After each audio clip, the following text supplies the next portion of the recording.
right, if it does feel good to be here again. I mean, it's another opportunity to engage, and this is what Eagles 102.3 FM Abuja is known for, right? We give you an audio-visual radio experience that you can count on anytime, any day. It's 33 minutes gone past the hour of 10 on the AM side, and indeed, we'll be looking into something that borders around driving advocacy on public financing and policy support for agroecology in Nigeria. My name is Uduak Daniel, and I am excited to introduce my guests who are here right now. I'm talking about Mr. Chris Kaka, right? If I'm not mistaken.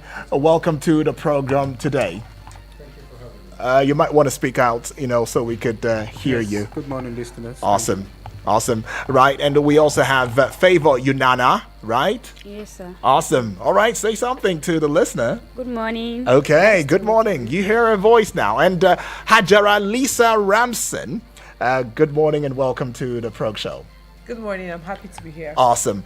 Now, they'll be sharing, their insights on the importance of public financing and policy supports for agroecology in Nigeria. Now, let's delve into it just a little bit. In Nigeria, smallholder women farmers produce over 70%. That's right. Did you know? Are you aware of the food we eat? Oh, yes. Yet they remain the most under-supported in terms of access to finance, land, extension services, and markets. Now, agroecology offers a sustainable path that builds resilience to climate change, improves yields, and restores our environment, but it needs public financing and strong policy support. Now, SWOFON is a leading organization that is advocating for the rights of smallholder women farmers and looking into working tirelessly to secure budget lines for women farmers in several states, and including Niger, Nasarawa, Kaduna, Benue, Cross River, and over 5,000 women, 5,000, that's a huge number, have been trained and supported on climate smart and agroecological practices, including composting, organic pest control, and indigenous seed saving. Well, I'm just going to ask Mrs. Ajara this morning, what exactly is SWOFON? Because quite a number of people will be hearing SWOFON. What is SWOFON, and what does SWOFON stand to represent? Okay, thank you very much. So SWOFON is Small Scale Women Farmers Organization in Nigeria. Okay. So it's a coalition of smallholder women farmers who come together to ensure that their needs, they have needs, their livelihoods and their productivity is not being taken into cognizance when there are government interventions in policies, and even the budget lines doesn't capture them.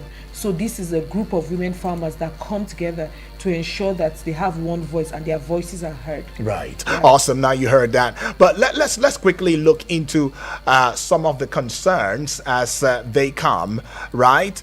Now, there are some concerns and salient questions that Nigerians are asking. One of such would be the financing gap, right? The lack of access to finance, you and I know, is a major, challenge facing smallholder women farmers in Nigeria. So one salient question would be, how can the government prioritize public financing for agroecology to support smallholder women farmers?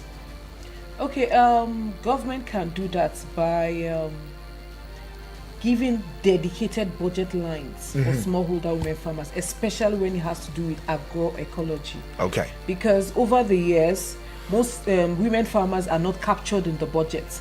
And they are the major producers of food in Nigeria. Like we keep saying, they produce 70 to 80% of the food we consume in Nigeria, yet they do not have a dedicated or specific budget line that has to do with them. And when there are interventions, they are not even taken into cognizance. And so we have been advocating, and that's one of the strong advocacy. Government should finance agriculture, and there should be a specific budget line for smallholder women farmers. Well, properly disaggregated, not put together. Oh, okay, properly. Okay, I get that. Now, the absence of a clear policy framework is also hindering the growth, of agroecology in Nigeria. Now, I'd like to ask, is Mr.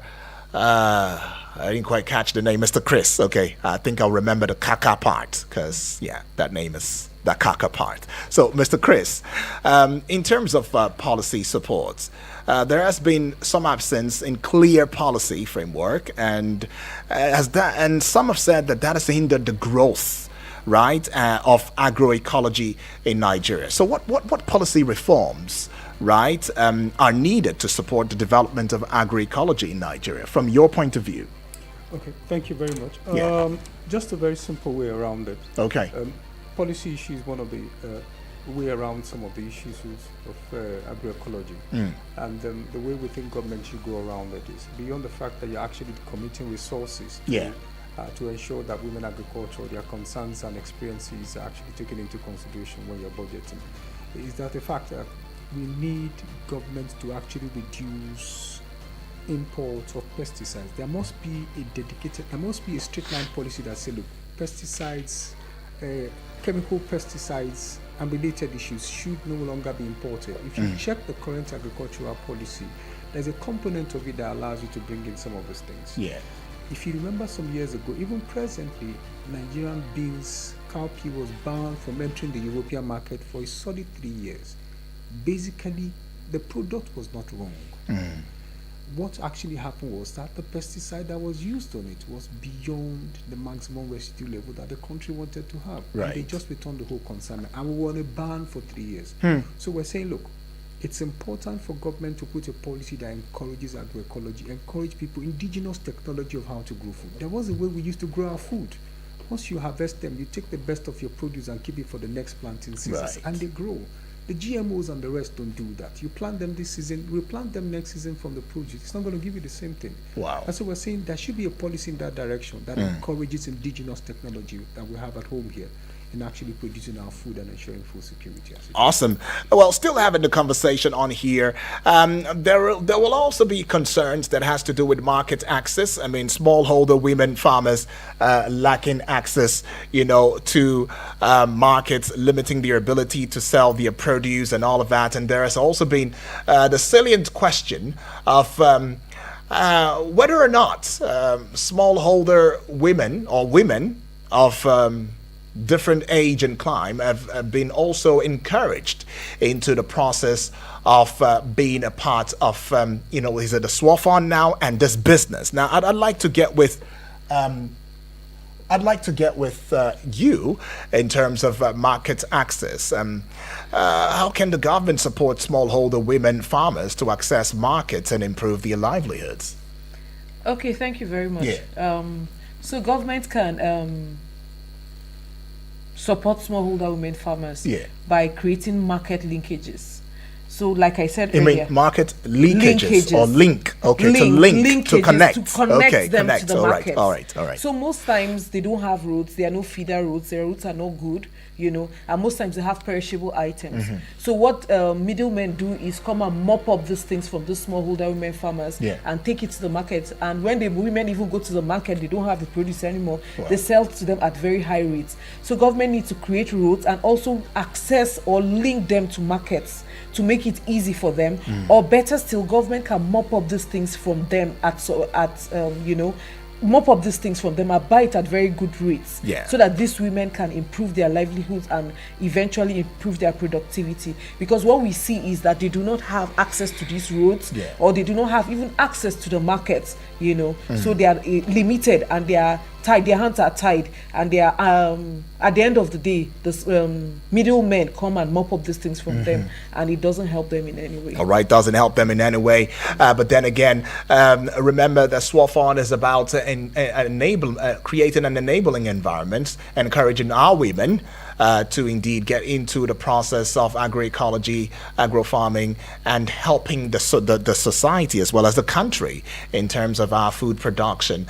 Now, there will be questions about whether or not this very initiative has assisted or helped some intending, female farmers. And I'd like to get to Favor on that one. Favor, You are a young. I'd like to say in the trio here. Seems you'll be the youngest farmer. Yes, You sir. know, female farmer. How's that been for you? And what have you been able to gain? You know, from Swafon in the course of the process.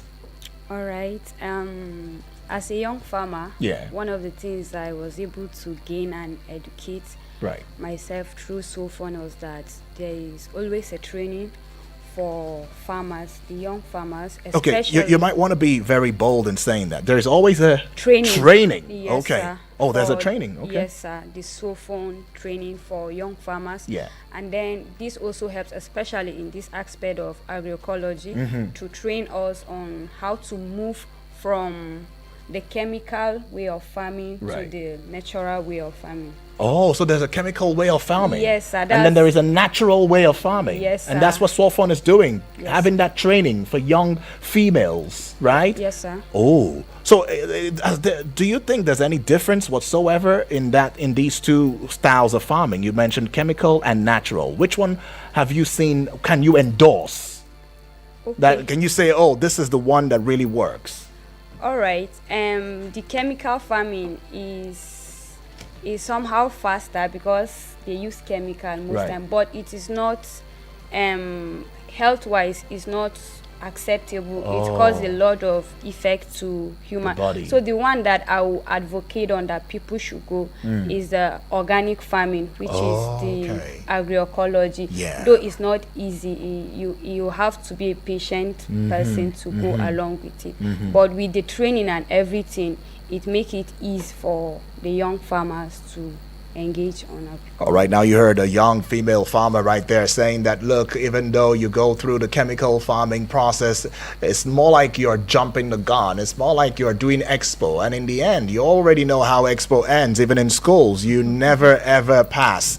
All right, but you have to go the natural way. And that's what FON is all about, training and retraining, young female farmers and bringing them into the fold. Also, I'd like to ask this very one. It's very important. Has there been some partnerships that y'all have, engaged in terms of, fostering the very essence of what SWAFON stands for to make your job easier? Okay, so there's a lot of partnerships. Okay. We collaborate with a lot of Yeah. organizations. Chris Kaka's organization is one of the organizations Oh, we're okay. partnering in. Okay. Action Aid is one of the reasons. Oh, The Spark right. Project. Nice. It's called the Spark Project. It's one of the donor. It's the major donor that we're working with as regards agroecology. So we work with a lot of organizations where we basically leverage on their experiences, their Yeah. expertise. Yeah. Then we also get donors to fund us on certain projects to ensure that we're able to help the smallholder women farmers increase their livelihoods and productivity. Are there other areas that you need help and you might maybe want in the community to be a part of?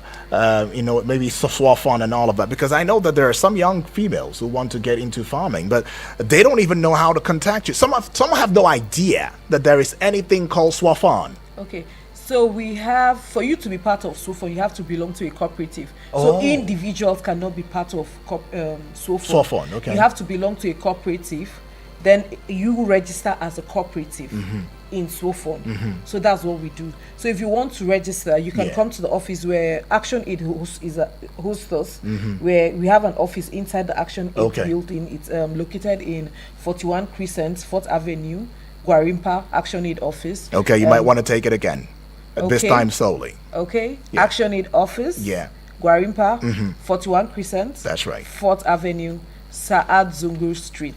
SWAFON office is in there. You can come there and we would discuss. Okay. But you have to belong to a cooperative to be Okay. part of SWAFON. First, belong to a cooperative to be part of SWAFON, and as soon as you're a part of that cooperative, then you can come to the venue that she described, and I'm going to have her describe it again. What's the venue?